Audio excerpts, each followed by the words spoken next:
दोस्तों, आवाज का बेताज बादशाह खेसारी लाल यादव और भोजपुरी इंडस्ट्री का शेर खेसारी लाल यादव जी का एक सबसे जबरदस्त गाना आने वाला है, जिसके बारे में मैं आपको इस वीडियो में बताऊंगा। तो प्लीज वीडियो को अंत तक देखिएगा और चैनल पर पहली बार हो तो सब्सक्राइब करके और बेल आइकन को दबा लीजिएगा, क्योंकि खेसारी से जुड़ी हर न्यूज, हर अपडेट आपको इस चैनल पे दी जाती है। आइए अब टॉपिक पर बात करते हैं। दोस्तों, खेसारी लाल यादव जी, जिसे भोजपुरी इंडस्ट्री का शेर कहा जाता है, और ये बात बिल्कुल सही है, क्योंकि खेसारी एक ऐसा चीज है जो कि महीने में कम से कम 5 से 6 गाना दे देता है। तो दोस्तों, खेसारी लाल यादव जी का एक जबरदस्त गाना आया है, जिस गाने का टाइटल है बलमा के बुद्धि, जो कि कमिंग सून में है। दोस्तों इस गाने को गाए हैं खेसारी लाल यादव जी, और इस गाने को कौन लिखे हैं? तो दोस्तों इस गाने को लिखे हैं श्याम देहाती जी, और म्यूजिक आर्या शर्मा का दिया हुआ है। दोस्तों सबसे बड़ी बात होती है कि आखिर ये गाना किस चैनल पर आएगा? तो दोस्तों ये PRA फिल्म्स पर आएगा, जो कि एक ऐसा चैनल है जिसपे खेसारी लाल यादव जी का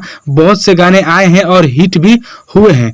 PRA फिल्म्स। तो जितने भी खेसारी लाल यादव जी के फैंस हैं, उनसे रिक्वेस्ट रहेगा कि आप लोग वेट करिए, क्योंकि ये गाना सबसे जबरदस्त होने वाला है। और जैसे ही कोई अपडेट आएगा, मैं आपको इस वीडियो में दे दूंगा। तब तक मिलते हैं किसी नेक्स्ट वीडियो में। तब तक के लिए जय हिंद, वंदे मातरम।